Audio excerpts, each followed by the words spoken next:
This first session is Merger of Minds. Merger is a community approach to complex communication needs. It's a group of people who are family, friends and supporters to 4 young men with complex communication needs and sometimes challenging behaviour. Hosted at his home by AACU's and ISAC Community Service Award winner Eli Dickenson, Merger of Minds meets once a week to support everyone to learn how to be more effective communicators, readers and writers, and the group are going to introduce themselves so you can get to know them better.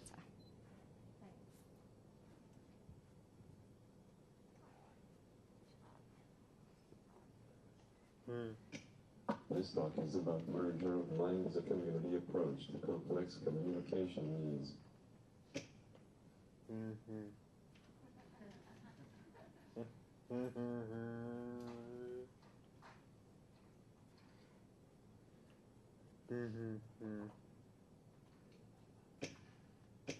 Hi there, I'm Eli. I like pirates and cassette tapes. I like to talk like a pirate. I like train spotting. I really like train crossing blue gates.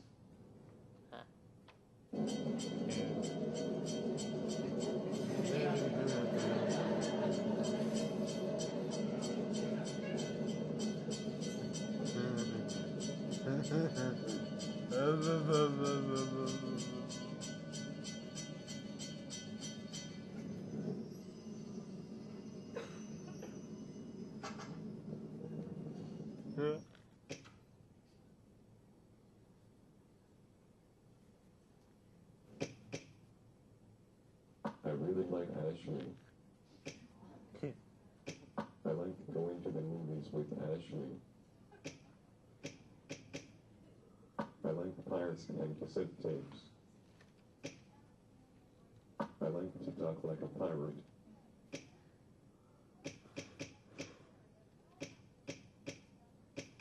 I like pirates and cassette tapes. I like to talk like a pirate. I like Christmas. I like Christmas trees. I like CD players. I really like Ashley. Ashley is cool.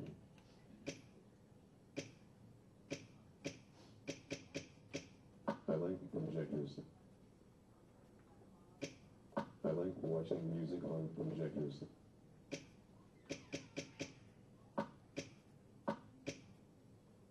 I also like talking about trains. A-series trains are beautiful.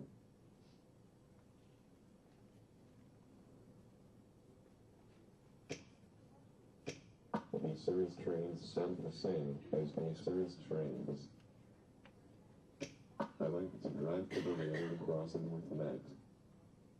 I also like pirates and talking like a pirate on my iPad. EITs.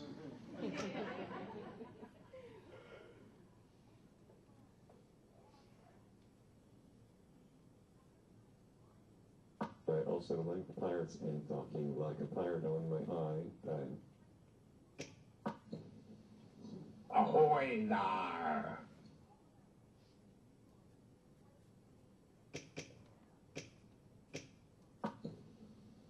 Ahoy there! My business is called Merger of Minds. Now I'm going to tell you more about it.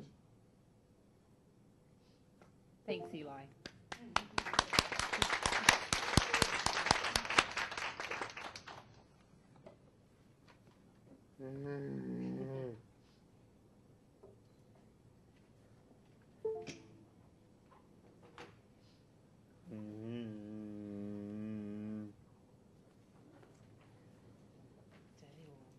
Techno moving around. Can you hear me? Is the microphone working? No, it's not working. That's not so good. We can hear you. You can hear me? I'll try and use my most robust voice.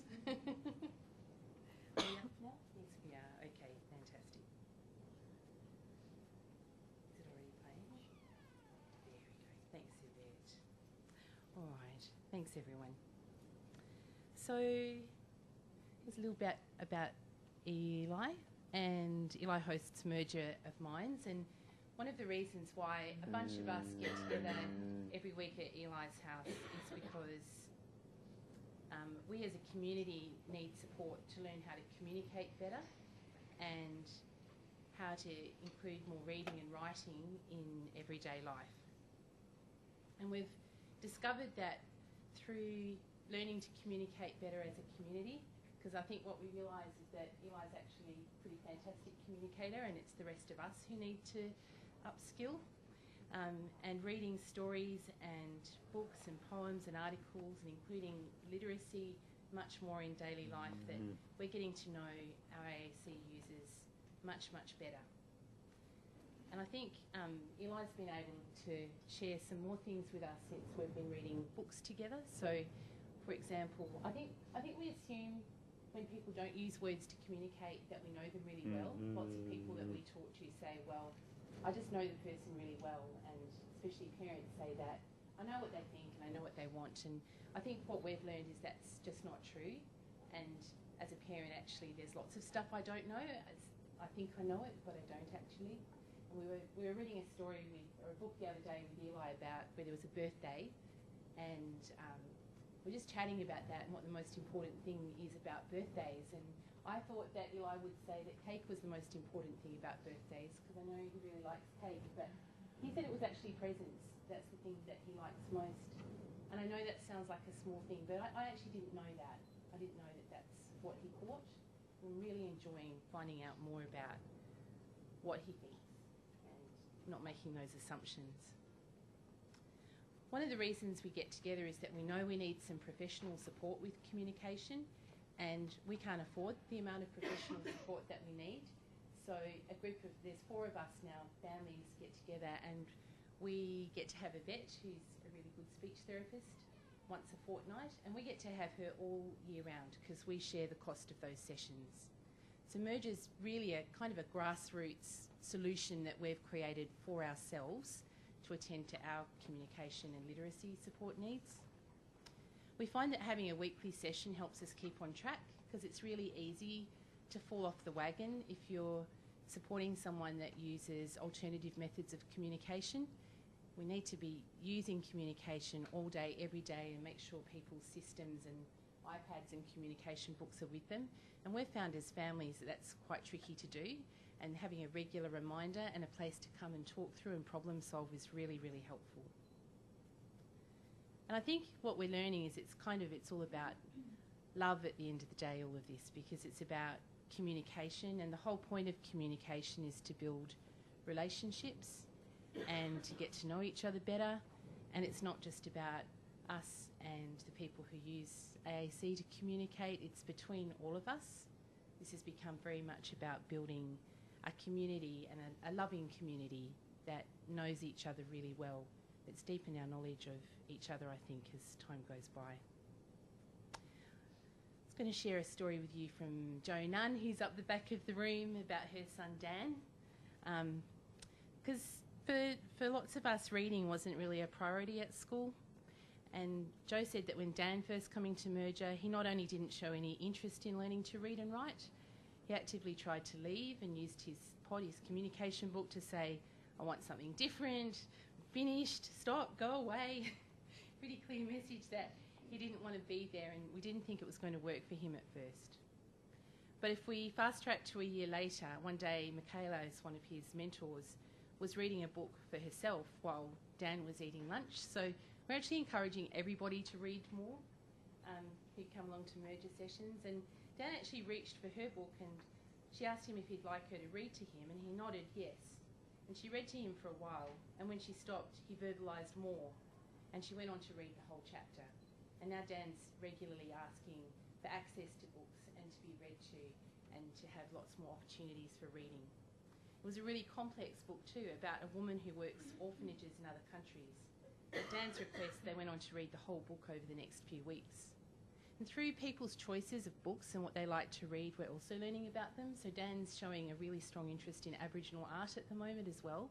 And that's a really cool thing to know about him that we wouldn't have known if we weren't exploring the world of books. I think for me, one of the really great things has been that as we've learned to use his communication system, we've also learned how to teach other people to do that as well, and sometimes in a really short space of time. So earlier this year, when Eli was in hospital, Matt, his support worker, actually taught 3 medical staff in a really short space of time how to use Eli's pod, to tell him what they wanted to do and to ask for his permission to do it. And it was the most successful medical treatment situation we'd ever had, because Eli just wanted to know what was going to happen, and he was quite happy for people to do stuff if he knew what was happening in advance. So in the past, people have just gone ahead and done stuff and not checked in. We've not had a way to communicate about that. Okay, I think it's over to you, Yvette. Oh, I'm Eli's mum, by the way, but I think you've all figured that out by now.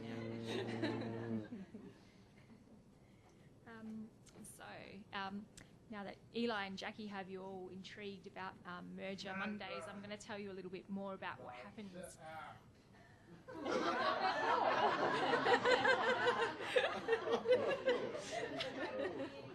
Thanks. Paul's probably thinking, you're probably thinking, this isn't Merger. Yvette, just be quiet, please. Hey. So as Jackie said, 4 AAC users come along, so they're all learning how to use their communication systems and be better communicators, and actually we're all learning to do that, because what the research shows is that for someone to learn how to use a communication system, everyone around them has to be using that communication system to show that how it works, how we communicate with it, how the words go together, how we find words on it, how we fix up mistakes, all those kinds of things that we do as communicators.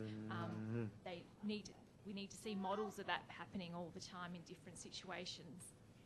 So it's the primary focus at the sessions has been on providing opportunities for everyone in the group to use the AAC systems, or the communication systems that our AAC users are learning to use, and also on teaching literacy.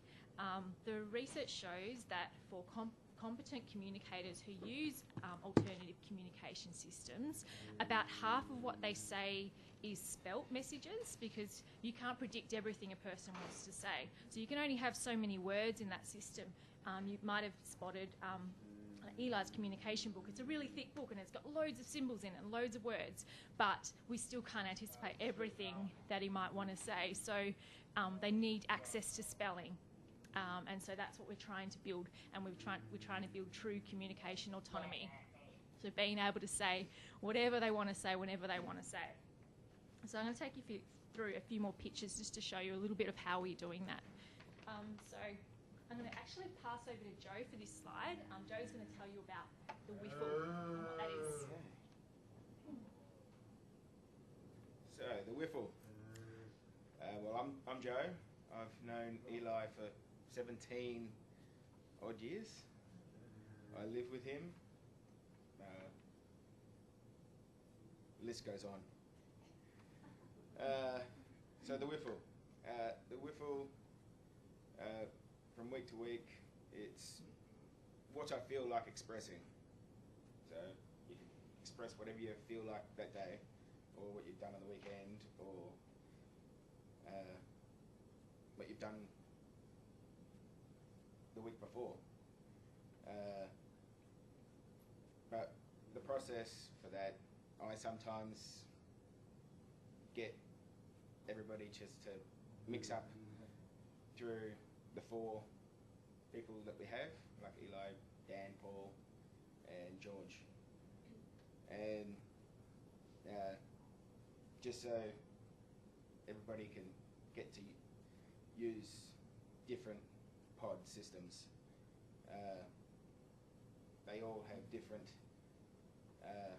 style pods, and if they get to use that one, they won't learn quicker how to use another. So I try and share that around, because we've got 4 different pods. That's literacy story. Well, this story I'm going to tell is one that happened to me last Monday, actually. I have happened to work with Dan, and he communicated quite clearly as his whiffle that he wanted me to read What Does a Fox Say? No. Now, that's a book that we created through Tar Heel Reader of the song What Does the Fox Say?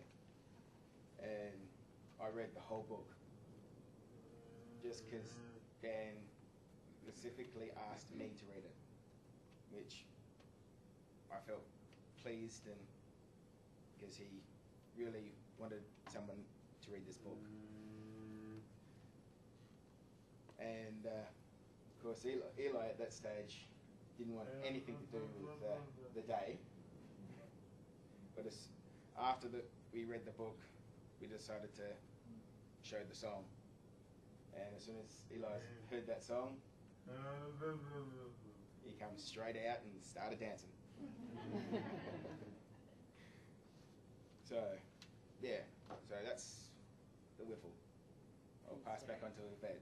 Thanks, Joe. There was Dan who suggested actually Oh, for yes. us to watch the song on YouTube after that. He clearly asked for that to happen, and Yeah. it was a great suggestion. We were all kind of thinking, oh, is this kind of going off track? But no, we just went with it, and it was a great suggestion because then Eli came out dancing, and you really got into the session after that. So yeah, so I guess what we're also saying here is that Merger Mondays is a really relaxed environment. It's a really supportive, nurturing environment, and it's a safe environment. So the whiffle is also about having that safe opportunity just to say whatever is on your mind, and everyone has a go at doing that.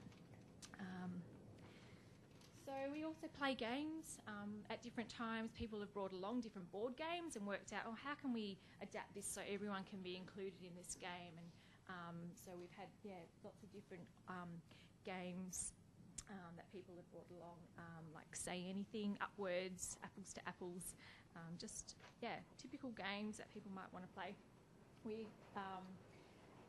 One of the things that often our AAC users suggest is that they do fun stuff together. So someone might suggest, let's go to the pub next week, or let's go swimming next week, and that'll happen. We'll make sure that happens. And then the focus there is about making sure that everyone does bring their AAC out into the community, and that they're using their systems out and about. It's not just happening in this isolated place.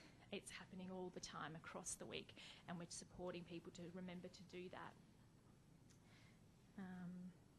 We do shared reading, so this is a little example of a handout that sometimes I might do a handout for the group that everyone takes away, and that's a way of them sharing that information with their wider teams, because not everyone can come to Merger. So the AAC user might have other people that are in their lives that don't get to come along, and that they still want to be involved and want to know what's happening, and so this is one way of sharing that information back.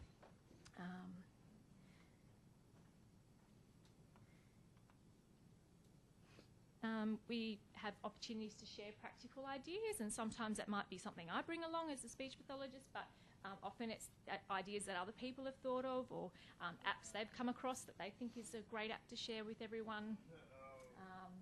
So we've had little how-to mini sessions on, there's this great resource. There's one called Tar Heel Reader, which if you're interested in literacy for adults in particular, it's a great way of finding books that have been adapted to support adults with learning literacy. So we might have a little session on, this is Tar Heel Reader, this is how you use it, this is how you can use it on your iPad, this is how you can make sure that you build it into every day. So it's opportunities to do that kind of thing. Another thing that's been really important, all of the AAC users that come to Merger have difficulty holding a pencil. It's a challenge. So writing with a pencil is going to be a tricky thing. And so what we've had to do, we did really early on, is try and find an alternative pencil for everyone.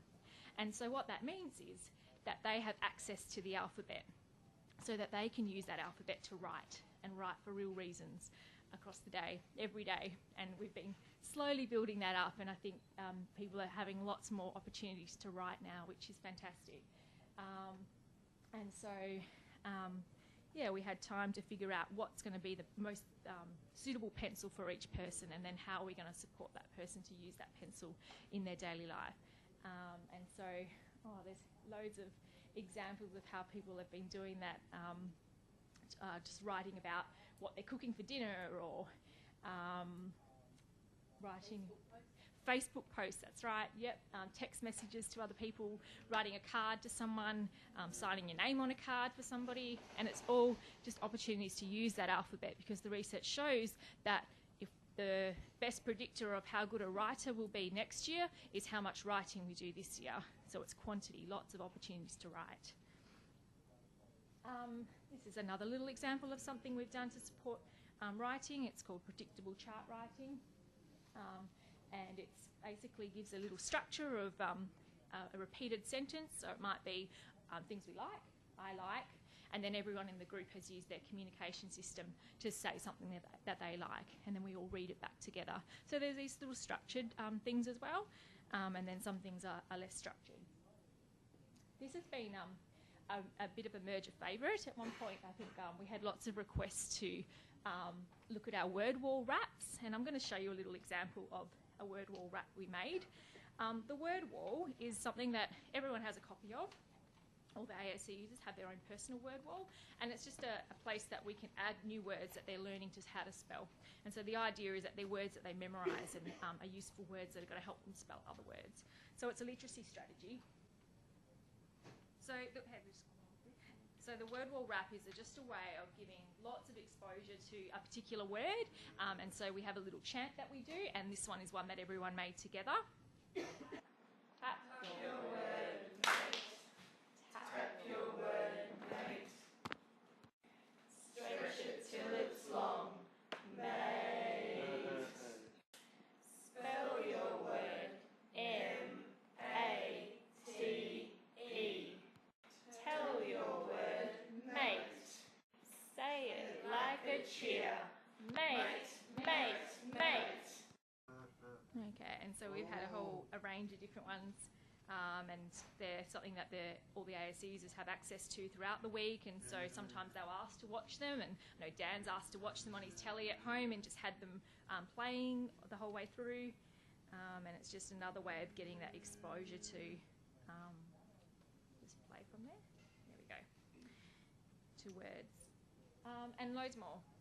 So we've only got a very short time, but there's been lots of different literacy activities happening and ways to embed communication in everyone's daily life. So I guess we kind of always reflect on how do we know that this is working, or how can we do this better, and Jackie's now, I think, maybe, is it? No. Lee is going to share next a little bit about how she feels Merger has been working and supporting herself and the people that she's supporting.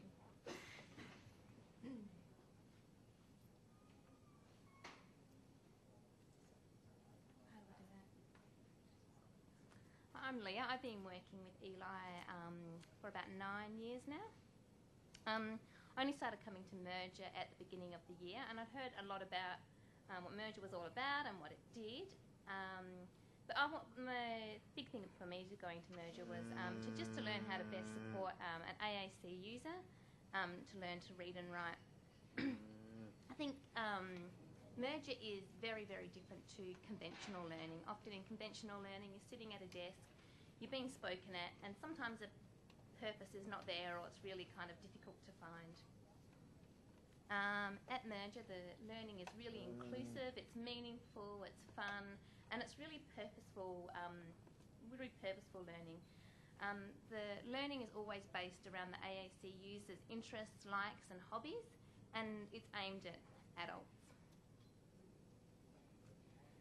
At Merger, we understand that we all learn in different ways, and often the learning can come to the AAC user, and traditionally the behaviours that the AAC user might be displaying would be seen as really, really challenging.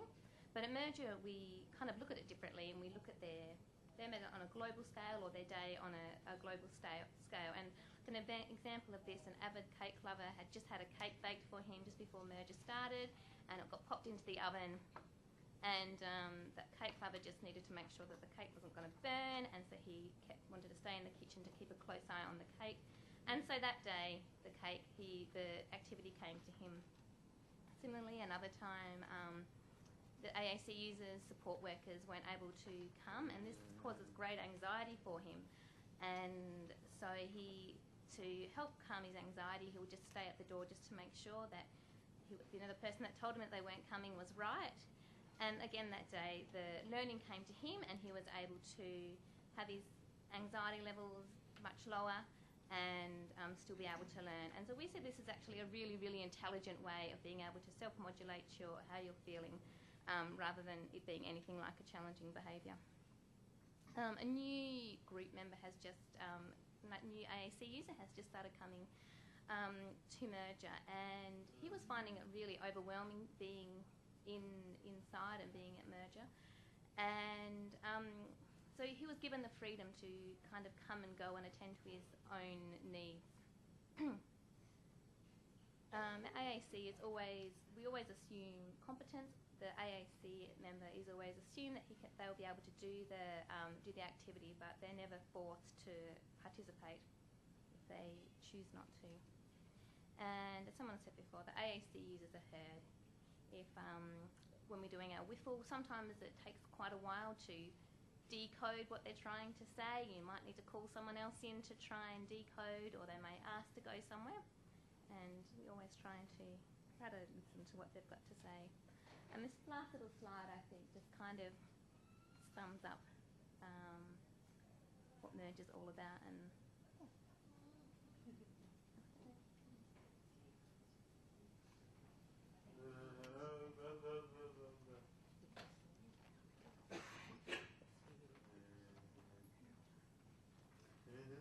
well, I'm Libby, and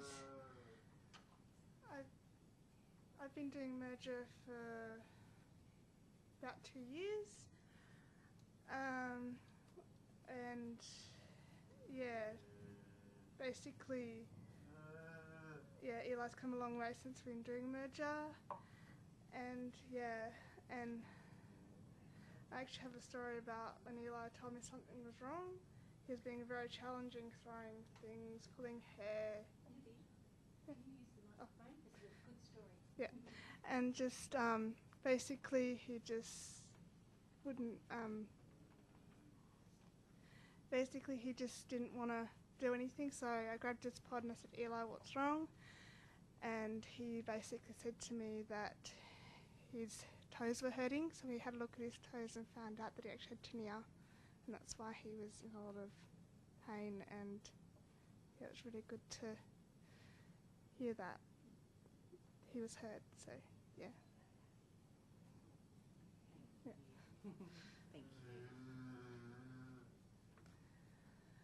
Okay. Well, thanks for hearing from us, and you've heard from a couple of people who live with Eli, who attend merger as well, to learn about how to be better communicators.